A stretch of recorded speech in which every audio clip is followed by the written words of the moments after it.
Todos en algún momento hemos hecho viajes a otros estados y siempre queremos cerciorarnos hacia dónde vamos.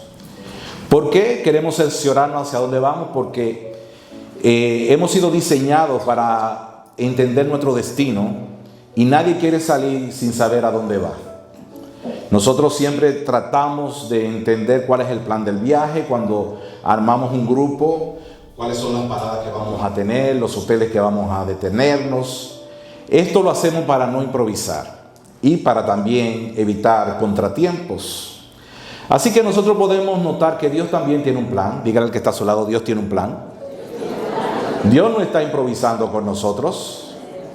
Y es un plan maravilloso, la cual es programado y planeado desde la eternidad. Oiga eso. Antes de que nosotros existiéramos, antes de que la vida existiese, antes de que el mundo existiese, ya Dios tenía un plan contigo y conmigo. Ya Dios sabía quién era Eduardo desde la eternidad. Lo sabía claramente quién era Eduardo, quién era Caroline. Dios lo sabía ya. Y que Caroline le iba a amar y que Caroline le iba a servir. Es decir, Dios en su infinita sabiduría nos ha dado un plan. Y ese plan está revelado claramente y ese plan tiene un propósito. Y ese propósito está expreso y nosotros tenemos que vivir ese propósito, porque si no vivimos ese propósito vamos a estar perdiendo el tiempo en la vida. Así que yo les invito a que busquemos en la Biblia, en el capítulo 8, versículo 26. Y aquí vamos a ver el plan que Dios tiene para nosotros. ¿Cómo conocer el plan de Dios para mí? Amén. Romanos 8, 26 hasta el 38. Amén. Y leemos, voy a leer en una versión, la Nueva Traducción Viviente, y dice de la siguiente forma: además, el Espíritu Santo nos ayuda en nuestra debilidad. Por ejemplo, nosotros no sabemos qué quiere Dios que le pidamos en oración, pero el Espíritu Santo ora por nosotros con gemidos que no pueden expresarse con palabras. Y el Padre, quien conoce cada corazón, sabe lo que el Espíritu dice, porque el Espíritu intercede por nosotros, los creyentes, en armonía con la voluntad de Dios. Y sabemos que Dios hace que todas las cosas cooperen para el bien de quienes lo aman y son llamados según el propósito que Él tiene para ellos. Pues Dios conoció a los suyos de antemano. Oiga, ¿cuál de esa palabra? Pues Dios conoció a los suyos de antemano y los eligió para que llegasen a ser como su hijo, a fin de que su hijo fuera el hijo mayor entre muchos hermanos. Después de haberlo elegido, Dios lo llamó para que se acercaran a Él. Y una vez que lo llamó, lo puso en la relación correcta con Él. Y luego de ponerlo en la relación correcta con Él, les dio su gloria. ¿Qué podemos decir acerca de estas cosas tan maravillosas? Si Dios está por nosotros, ¿quién puede ponerse en nuestra contra? Si Dios no se guardó ni a su propio Hijo, sino que lo entregó por todos nosotros, ¿no nos dará también todo lo demás? ¿Quién se atreve a acusarnos a nosotros? ¿A quiénes Dios ha elegido para sí? Nadie. Porque Dios mismo nos puso en la relación correcta con Él. Entonces, ¿quién nos condenará? Nadie, porque Cristo Jesús murió por nosotros y resucitó por nosotros y está sentado en el lugar de honor a la derecha de Dios e intercede por nosotros. ¿Acaso hay algo que pueda separarnos del amor de Cristo? ¿Será que Él ya no nos ama si tenemos problemas o aflicciones? Si somos perseguidos o pasamos hambre, o estamos en la miseria o en el peligro o bajo amenaza de muerte. Como dicen las Escrituras, por tu causa nos matan cada día, nos tratan como ovejas del matadero. Claro que no. A pesar de todas estas cosas, nuestra victoria es absoluta. Óigalo bien, nuestra victoria es absoluta por medio de Cristo, quien nos amó. Y estoy convencido de que nada podrá separarnos del amor de Dios. Ni la muerte, ni la vida, ni ángeles, ni demonio, ni nuestros temores de hoy, ni nuestras preocupaciones de mañana, ni siquiera los poderes del infierno podrán separarnos del amor de Dios. Ningún poder en las alturas, ni en las profundidades. De hecho, nada en toda la creación podrá jamás separarnos del amor de Dios que está revelado en Cristo Jesús, nuestro Señor. Aleluya. Yo no sé si cuando usted escucha estas palabras, algo sucede en su corazón, pero en mi corazón suceden cosas maravillosas. Porque estas palabras me dicen que Dios tiene un plan perfecto para mí, planeado desde la eternidad. Y ese plan involucra tantas cosas maravillosas que yo puedo disfrutar mientras yo vivo aquí en esta tierra. Ese plan está basado en promesas fieles y verdaderas, porque Dios no es hijo de hombre para mentir, ni hombre para arrepentirse. Esas son promesas que yo puedo vivir y encarnar y demostrar a las personas que están a mi alrededor de que yo soy un hijo de Dios y de que tengo una identidad definida en Él. Porque dice la palabra que yo no he sido engendrado por voluntad de varón, sino que he sido engendrado por Dios. Así que todo lo que hay dentro de mí es de Dios. Él ha puesto ¿qué? Su espíritu en ti y en mí. Él ha puesto ¿qué? Su naturaleza en ti y en mí. Y dice la palabra que ya yo soy participante de la naturaleza divina. Es decir, que ya yo tengo afinidad con Dios, compatibilidad con Dios. La vida de Dios está imperando y gobernando todo mi ser. Así que ese plan maravilloso de Dios para mi vida, ese plan, propósito que ya Él ha expuesto en su palabra, está garantizado. ¿Usted sabe por qué está garantizado? Porque tenemos una ayuda sobrenatural. Dígale al que está a su lado, tienes dentro de ti la ayuda sobrenatural de Dios. Aquí dice que el Espíritu nos ayuda en nuestra debilidad. Y literalmente lo que significa, para que usted preste atención a esta declaración, dice que el Espíritu nos da la mano de ayuda en nuestra debilidad. Una de nuestras debilidades es que no sabemos pedir en la oración. Fíjense que los discípulos le pidieron al Señor, enséñanos a orar. Porque ellos no podían entender cómo podía hacerse una oración correcta ante el Dios, el Padre que no toma nombre toda familia. Porque antes la oración era ritualista, era vanas repeticiones.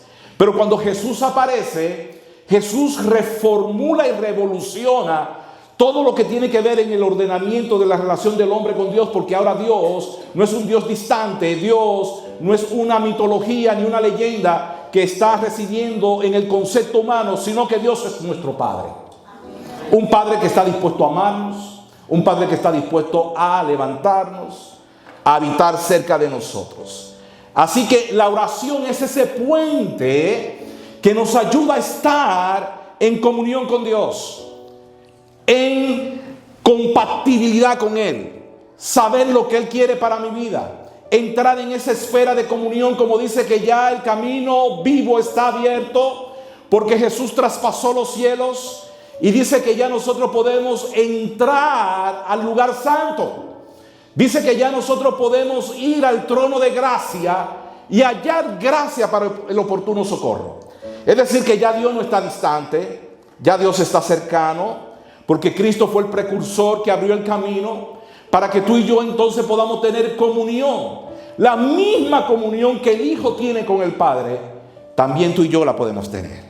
Amén. Y esa es una gran bendición, porque yo puedo acercarme confiadamente a Dios. Acercaos pues a Dios, dice el apóstol, y Él se acercará a ustedes. Así que la oración será siempre ese puente. Por eso Satanás hará esfuerzos indecibles para que tú no tengas una vida de oración permanente. Te va a matizar con una serie de afanes. Te va a envolver en una serie de situaciones para que tú te vayas desconectando paulatinamente de la comunión con Dios. Y cuando te desconecta de la comunión con Dios, tu perspectiva entonces se nubla. Tus decisiones son erráticas. Satanás comienza a minar tu territorio y comienzas tú entonces a dar tumbos, y los fracasos no se han de esperar, porque Satanás ha querido matar esa línea de comunicación que se llama la oración. Pero dice la palabra que en el plan maravilloso de Dios está garantizada la ayuda sobrenatural para que tú puedas tener comunión con Dios y por ende tener victoria en todas las áreas de tu vida. Tienes al Espíritu Santo. Amén. Y dice que el Espíritu Santo nos ayuda en la oración para que podamos pedir las cosas que convienen.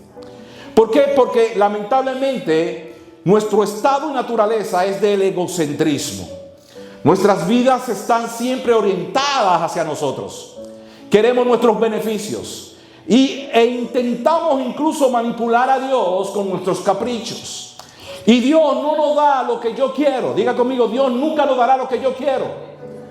Dios nos dará lo que yo necesito. Amén. Él me va a dar lo que yo necesito. Por esa razón, el que conoce los corazones y el espíritu que discierne la mente de Dios, allí entonces comienza a suceder una sinergia perfecta. Porque tenemos al Espíritu de Dios como si fuera el receptor adecuado para yo tener la frecuencia de estar en comunión con Dios.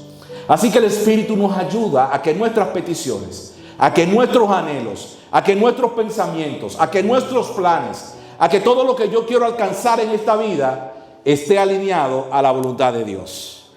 Amén. Porque dice el salmista que él no quiere nada fuera de Dios. Y nosotros no podemos desear nada que no esté en la voluntad de Dios. Porque la bendición del Señor es la que enriquece y no añade tristeza a ella. Todo lo que Dios nos lo da de forma perfecta, en el tiempo perfecto y en el momento adecuado. Por eso no podemos forzar las cosas. Cuando nosotros queremos forzar las cosas, tumbar la puerta, entonces las consecuencias son desastrosas. Porque yo comienzo a operar conforme a mi propia voluntad. Pero cuando yo opero conforme a la voluntad de Dios, voy a tener paz. Diga conmigo, paz. Voy a tener sincronización con Dios. Porque la palabra de Dios dice que mis pensamientos no son vuestros pensamientos, ni mis caminos son el camino de Dios. Pero cuando el Espíritu Santo está, comienza el Espíritu Santo a alinear mis caminos a los caminos de Dios y mis pensamientos a los pensamientos de Dios. Por eso necesitamos el Espíritu constantemente. No podemos estar desconectados del Espíritu, porque el Espíritu Santo es Dios mismo habitando dentro de nosotros y reproduciendo dentro de nosotros el sentir de Dios. Y aquí se nos habla que aquellos que tienen el Espíritu Santo, dice que aman a Dios, y cualquiera que se le pregunte, usted puede hacer una encuesta y pararse en el tren en inglés o en español y preguntarle si alguien ama a Dios. Yo les aseguro que todo el mundo dirá que ama a Dios. Pero el amor a Dios no es un sentimiento de que yo amo a Dios. El amor a Dios se expresa en una pasión intensa hacia Él, donde yo amo lo que Él ama y rechazo lo que Él rechaza. El amor a Dios es una devoción hacia Él. El amor a Dios es perfecta obediencia a todos sus mandamientos. El amor a Dios es una decisión constante. Así que aquí se nos habla que aquellos que aman a Dios expresan una convicción y una certeza de algo real, donde se puede disfrutar de Dios en toda su plenitud. Así que el que ama a Dios es una persona que está ligada a un propósito. Diga conmigo, propósito. No es una persona que está amando a Dios porque está amándolo. Es porque ya está marcado con un propósito. Y aquí se nos habla claramente que aquellos que aman a Dios son aquellos que todas las cosas le cooperan para bien. Entonces podemos decir e inferir que los que no aman a Dios, lamentablemente, ni tienen propósito, ni las cosas le van a obrar para bien. ¿Por qué? Porque el que ama a Dios está descansando en su soberana voluntad. El que ama a Dios no está tratando de que las cosas sucedan a su favor, sino que están procurando que todo lo que suceda sea para glorificarlo a Él. Que su vida sea un vivo testimonio de que la gloria de Dios está en Él y de que todo lo que hace es para que Dios sea exaltado. Todo lo que hace es para que toda la gente pueda ver lo que Él hace y pueda glorificar a Dios. La Biblia habla que cuando los hombres vean nuestras buenas obras, levantarán las manos y sin más pesar van a tener que glorificar a Dios por lo que ha hecho en mi vida. Y la palabra buenas cosas están circunscritas a dos vertientes. Hay una palabra que se llama kalos, no Carlos, kalos, que significa algo que es bueno. Pero hay otra que se llama ágatos, que es algo extremadamente bueno, atractivo. Es algo que es magnético, es algo que causa deleite, es algo que hace que la gente se le caiga la quijada cuando lo ve. Y es ese tipo de obra que tú y yo estamos llamados a manifestar por medio del Espíritu Santo que vive en nuestras vidas. Así que los que aman a Dios tienen una marca. Y esa marca es un propósito. Es un propósito que ha sido manifestado desde la eternidad. Porque dice la palabra que Dios nos conoció de antemano. Así que ese Dios que no está limitado por el tiempo, ni por el presente, ni el pasado, ni el futuro, que está en la eternidad y habita la eternidad, ve todos los eventos de la vida en una sola toma. Nosotros necesitamos esperar que llegue el futuro para ver lo que va a suceder. Dios no tiene que esperar que llegue el futuro porque Él es el primero y el último. Aleluya. Él habita la eternidad. Él es eterno, infinitamente sabio. Así que Él sabe ya todo lo que va a pasar en nuestras vidas. Él sabe ya que nosotros le íbamos a amar. Y por esa razón ya Él nos ha elegido. Amén, nos ha predestinado. Y ese propósito tiene que ver con un modelo que ya fue predeterminado en la eternidad para nuestras vidas. Porque ya Él nos ha conocido y sabía que íbamos a existir y sabíamos que íbamos a amar a Dios y por eso nos escogió para que nosotros disfrutemos de su salvación. Por eso es que esta salvación es tan grande. Porque ya de antemano Dios la proveyó para nosotros, para que nosotros fuéramos salvos. Así que alguien dijo, Él sabía de ellos, de aquellos que iban a amarle y de aquellos que le iban a servir. Y al conocer y al pensar en ellos, les dio su propósito. Le dio su propósito de forma anticipada, y es decir, mostró el poder de su misericordia omnipotente que existía antes de que el mundo fuese. Así que si ya Él me eligió, ya Él había predeterminado de antemano que yo le iba a amar. Amén. Porque Él sabía desde la eternidad que yo me iba a inclinar a Él. Que cuando Él tocara la puerta, yo iba a responder amablemente. Ya Él conocía eso de antemano. Por eso dice que aunque éramos sordos, oímos su palabra. Cuando todavía éramos impíos, pudimos decir, Señor, yo quiero elegirte a ti. Cuando todavía estábamos sujetos a la tentación, nos vistió con ropa de gloria.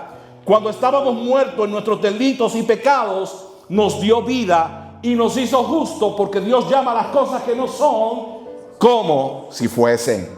Así que nuestra redención, mis hermanos, no resulta por nuestros propósitos humanos, sino que es la decisión de Dios.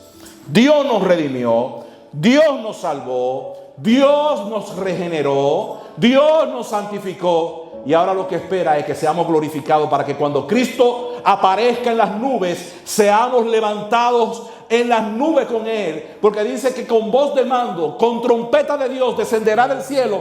Y los muertos en Cristo resucitarán primero.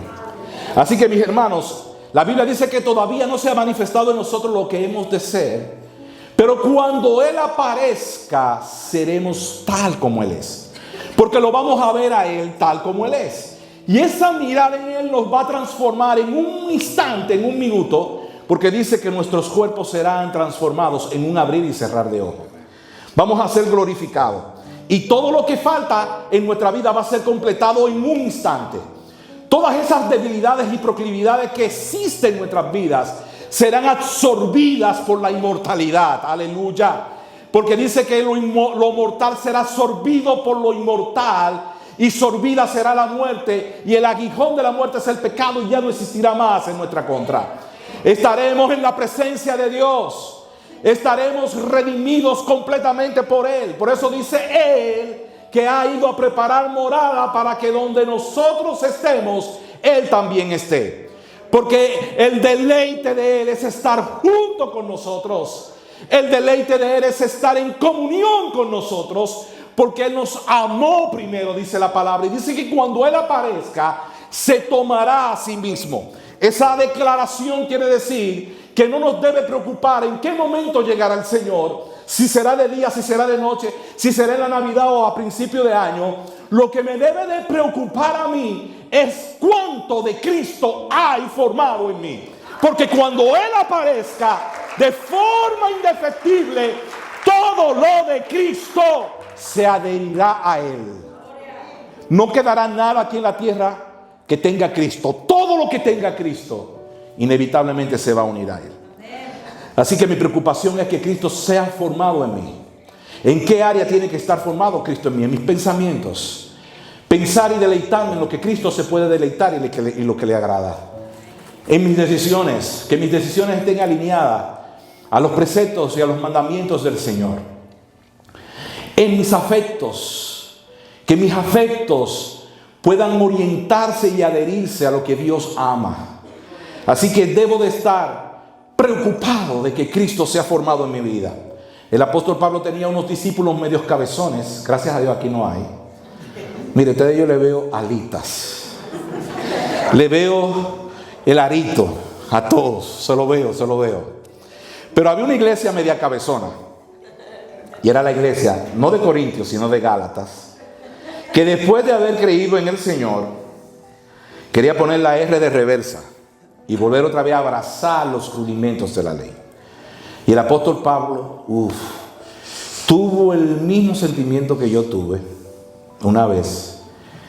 Mi abuela me dio unos pollitos allá en el campo, yo lo llevé a la capital, de calidad, porque mi familia era de galleros, y yo parece que tenía la sangre de gallero también. Y estoy criando mi gallito allá en el patio, pero el ambiente no era el adecuado. Y yo le echaba mi maicito y el gallito fue creciendo. Y llegó el tiempo perfecto a echar a pelear mi gallo. Y me voy a echar a pelear el gallo allá al patio con otro gallo blanco. Y cuando suelto mi gallo, y tengo la expectativa que mi gallo va a arrasar con el otro. Qué tremenda tunda le dieron al mío.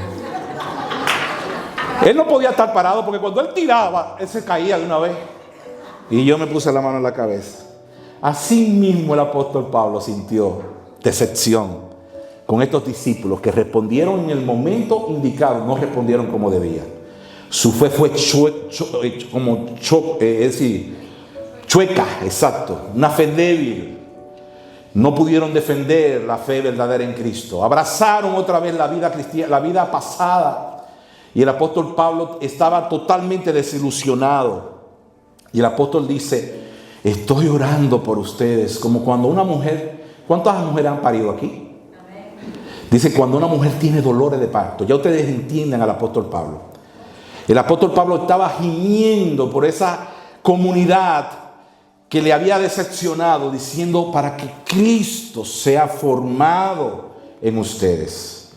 Así que todo creyente debe apelar a ese propósito. Porque la predestinación no tiene que ver con un acto arbitrario de Dios. De que Dios dice, ok, me cae bien Elsa, ven, yo te quiero elegir, Elsa. Oh, Rubén, buen músico, me caes bien, ven, yo te voy a elegir, eres de los míos. No, Dios no elige arbitrariamente. Dios elige en base a un propósito. Amén. Y ese propósito es que seamos como Cristo. Amén. Y ese propósito es como un tren que va a llegar a una estación final. Y esa estación final es el destino. Por lo tanto, si usted se monta en el tren, ya usted está predestinado, ¿no verdad? Si usted se tira del tren, no va a llegar al destino. Entonces, la decisión de usted llegar al destino tiene que ver mucho con su voluntad y con su deseo. No es que Dios lo automatiza a usted, vas a llegar al propósito. Usted tiene que desearlo. Por eso dice el escritor de los Hebreos, y por eso rebatimos el concepto calvinista que dice, salvo una vez y salvo siempre. No. La palabra de Dios dice que somos participantes de Cristo con tal. ¿Qué significa ese con tal? Condición. Hay una condicionante. Con tal de que mantengamos la confianza del principio hasta el fin. Amén. Así que no es automático. Yo tengo que mantener la confianza del principio hasta el fin. Así que al final de la estación, allí me espera el gran propósito de Dios. Y es el ser transformado y el ser conformado a la imagen de su Hijo. Mientras voy en el tren, estoy siendo transformado. Porque dice la palabra que ahora yo veo en un espejo claramente la gloria de Dios y soy transformado de gloria en gloria como a la imagen del Señor. Al final entonces se completa la obra y ya ahí se cumple el propósito de mi vida, que es estar conformado a la imagen de Cristo. ¿Por qué debo de ser conformado a la imagen de Cristo?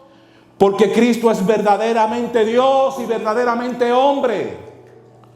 Cuando yo soy conformado en Cristo, todo lo de Dios viene a mi vida. Cuando soy conformado en Cristo, todo lo que el hombre debe de ser comienza a suceder en mi vida. Porque cuando Dios creó a Adán, Dios estaba formando a Adán, pero no lo estaba formando en el vacío. Mientras Dios cogió tierra y comenzó a darle forma y sopló aliento de vida, ¿usted sabe a dónde estaba mirando Dios? A Cristo. Así que Adán era una perfecta imagen de Cristo. Y al Adán fallar, entonces Cristo, como el postrer Adán, nos modela la forma en la cual nosotros podemos vivir. Así que en la vida, lo más importante no es el título que tú vas a obtener, la empresa que vas a formar o el dinero que vas a ganar durante toda tu vida. Lo más importante en tu vida, y escúchalo de una vez y por todas, es que tú seas conformado, conformada a la imagen de Cristo. Ese debe ser tu mayor deseo, tu mayor anhelo, tu mayor búsqueda. Tu mayor esfuerzo es ser como Cristo, parecerte como Cristo, porque ese es el destino y el propósito por el cual nosotros hemos sido creados. Así que al final en el tren, nosotros vamos a llegar al propósito, que es ser como Cristo. Y fíjense que Dios ha garantizado no solamente una ayuda sobrenatural, que es el Espíritu Santo, no ha garantizado un modelo sobrenatural, que es ser como Cristo, sino que nos ha garantizado una ayuda sobrenatural para que ese propósito sea logrado en nuestras vidas. Por esa razón, no importa lo que esté sucediendo, no importa las tragedias, no importa las limitaciones, no importa las deudas que estés atravesando, no importa las amenazas en las cuales tú estés sumida, no importa que tu hogar esté patas para arriba ahora mismo, no importa, aleluya, que haya habido pérdida en tu cuenta en este año, no importa que tus finanzas estén totalmente destruidas, todo coopera para bien, dice la palabra de Dios, conforme a lo que son llamados al propósito. Todo obra para bien. Así que nada está sucediendo por coincidencia en tu vida. Todo tiene un propósito y tú tienes que entender eso, que el Dios soberano que te llamó siempre tendrá una salida para tu vida, porque cuando Dios abre nadie cierra y cuando Dios cierra nadie abre. Aleluya. Dios tiene un plan perfecto. Un plan perfecto. Todo lo que sucede en nuestras vidas, aunque parezca desagradable, siempre tendrá un propósito. Por eso es que el psicólogo del Nuevo Testamento, que es el apóstol Santiago, le digo que es el psicólogo porque él dice que tengamos gozo cuando nos hallemos en diversas pruebas. Es contraproducente que usted llegue a la casa, el cable cortado, el teléfono se tragó una gilet, se fue el teléfono, que no, que llegó esta deuda, que no, que te llegó la orden para ir a corte, que ya el landlord te estaba llevando a corte. Y a pesar de todo eso, la Biblia te llama a que tengas gozo. ¿Por qué tienes que tener gozo? Porque hay un Dios soberano que está en control de todas tus circunstancias. Y que nada de lo que sucede en tu vida sucede por o de forma fortuita, sino que Él tiene un propósito. Y ese propósito va a ser para agregar lo que hace falta a tu vida. Mas tenga la paciencia, que dice, su obra completa, para que ahí haya un propósito. Seáis perfectos y cabales, sin que os falte cosa alguna. Por eso, no importa en la situación que te encuentres, no importa en las circunstancias que estés atravesando, no importa que te hayan dado la espalda, no importa que te hayan clavado el cuchillo por detrás, no importa que te hayan traicionado, no importa, aleluya, que te hayan desilusionado, no importa que hayas sido víctima de infidelidad, no importa que todo lo que estés atravesando estés cuestionando a Dios. No, Él tiene un plan perfecto. Él sabe lo que está haciendo con tu vida. Bendito sea el Señor. Por eso no te desespere. No tome decisiones erradas ni adelantadas, porque en el tiempo de Dios el Señor aparecerá y vas a recibir esa palabra que dice: levántate y resplandece, porque hoy ha venido tu luz y sobre ti ha amanecido el Señor y sobre ti será vista su gloria. Aleluya. El sol va a amanecer. Las nubes no estarán para siempre en el firmamento. Dios la va a disipar en un abrir y cerrar de ojo. Dios te va a guiar como el buen pastor. Quizás está caminando por caminos escabrosos, caminos de sombra y de muerte, pero a pesar de los caminos de sombra y de muerte, el Señor está conmigo. Aleluya. Y no temeré a mal alguno.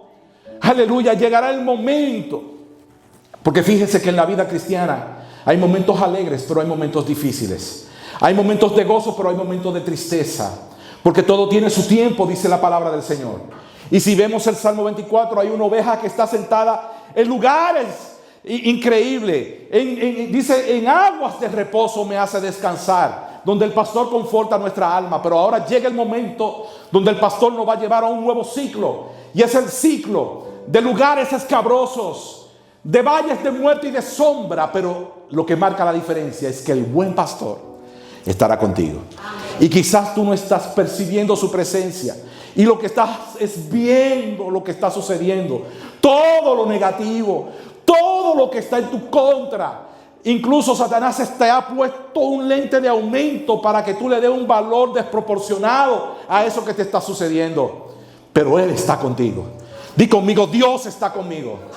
Y si Dios es por nosotros, ¿quién contra nosotros? Amén. Dios está por ti. Te ha elegido. Es tu Padre. Nadie te puede acusar ya. Dice la palabra que el que Él justificó, nadie lo puede condenar. Dice que ya no ha dado a Cristo. Y si no ha dado a Cristo, ¿cómo no nos dará también todas las cosas? Por esa razón está garantizada una ayuda sobrenatural. Y está garantizado un modelo extraordinario. Pero también está garantizada una victoria sobrenatural en mi vida. Y esa victoria quiere decir que las aflicciones, ni las penalidades de la vida, ni los peligros me podrán separar del amor de Dios que es en Cristo Jesús. Ni la vida ni la muerte nos podrán separar de Cristo, porque en la vida vivimos como Cristo y en la muerte morimos como Él. Porque dice la palabra que Él es la resurrección y la vida, y aunque yo esté muerto, yo voy a vivir con Él. Por eso no le tengo miedo a la muerte. Yo no sé si hay cristianos aquí que le tienen miedo a la muerte, pero no le podemos tener miedo a la muerte, porque la muerte es una simple transición a un nuevo nivel de gloria donde yo voy a estar con Cristo para siempre. Amén. Ni dicen los poderes angélicos nos podrán separar de Él. Los judíos tenían una fe desproporcionada y una creencia desproporcionada en los ángeles. Ellos creían que habían ángeles para el granizo, para la escarcha, para el trueno, para el rayo, para el frío, para el calor, para las estaciones. Los rabinos decían que no había nada en el mundo, ni siquiera una hierba que naciera que no tuviera un ángel. Según los rabinos, habían 3 rangos de ángeles. El primero incluía tronos, querubines y serafines. El segundo, poderes, señoríos y fuerzas. Y el tercero, arcángeles y principados. Pablo se refiere a estos ángeles en una o más ocasiones. Pero aquí nos dice que ni los ángeles nos podrán separar del amor de Dios que es en Cristo Jesús. Los demonios no nos podrán separar. Usted tiene lo que los demonios no tienen. Los demonios simplemente son espíritus, pero usted tiene 2 frecuencias: la terrenal y la espiritual. Ellos no tienen la terrenal, y usted tiene una ventaja sobre ellos. Y la ventaja que usted tiene sobre ellos es la autoridad de Cristo sobre usted. Usted está investido con la autoridad de Cristo. ¿Qué quiere decir? Que cuando usted camina, aunque no tenga un título profesional, los demonios y el diablo ven a Cristo en usted, ven la luz de Dios en usted. Amén. Así que ningún otro mundo nos podrá separar del amor de Dios. Pablo está diciendo que si por arte de magia se encuentra otro mundo, ya hemos visto que a cada momento dice que se encontró un lugar que quizá haya vida. No importa lo que aparezca por ahí. Ahora está de moda que están los alienígenas. Y hay gente que están asustada. Hay gente que están asustada porque no quieren ni salir de noche, porque cuando viene a ver, se lo llevan. y se desaparece, no hay nada, ningún poder, ni desconocido, ni por conocer, que nos separe del amor de Dios que es en Cristo Jesús. Estamos ligados con Cristo de una forma tan homogénea que ya no nos pueden separar de Él. Estamos mezclados con Él. ¿Usted ha visto cuando usted mezcla el mangú con la mantequilla? Que usted le echa una barra de mantequilla, ya. Cuando usted le echa la barra de mantequilla no puede separar la mantequilla, ya está mezclado.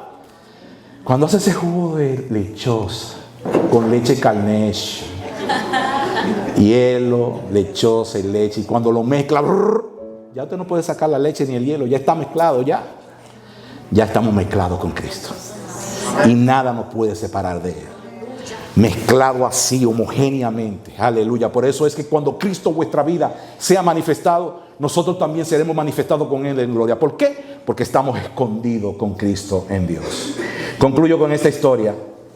Se cuenta que alguien por error se robó un huevo de águila y lo colocó secretamente en un nido de pollos junto a los demás huevos. La gallina se sentó sobre los huevos y después de algún tiempo juntó a sus pequeños polluelos, y en esos pequeños polluelos, cuando salió el huevo, salió un aguilucho de allá de Santiago. El aguilucho miró y escuchó y escarbó en la tierra y comió. Se comportaba como se comportaban los pollos de la pradera. Comenzó incluso a cloquear, hacía como los pollos igual. De vez en cuando volaba cerca del suelo como los pollos. Entonces un día brillante y soleado, el águila, que ya había crecido, miró hacia el cielo despejado y vio el vuelo de otra águila y dice: oh, pero ella es como yo. ¿Y por qué yo no hago eso como ella? Y le dijo uno de los pollos: vamos a intentar volar como ella. Y le dice: muchacho, tú estás loco, nosotros somos pollos, no podemos volar.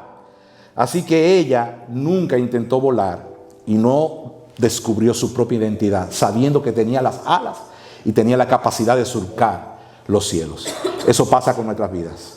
A veces no sabemos lo que somos y por eso otros juegan con nosotros, con nuestra identidad. Otros nos dicen cómo debemos de vivir. Otros nos dicen qué debemos decidir. Pero ya tú eres una hija de Dios, elegida, escogida, separada para Dios mostrar su gloria. Así que vive como tal. Vive conforme al propósito de Dios. Tienes una ayuda sobrenatural. Tienes un modelo extraordinario que es Cristo. Y tienes también la victoria garantizada. Porque eres más que vencedora, más que vencedor por medio de aquel que nos ama. Esa es la palabra de Dios para ustedes.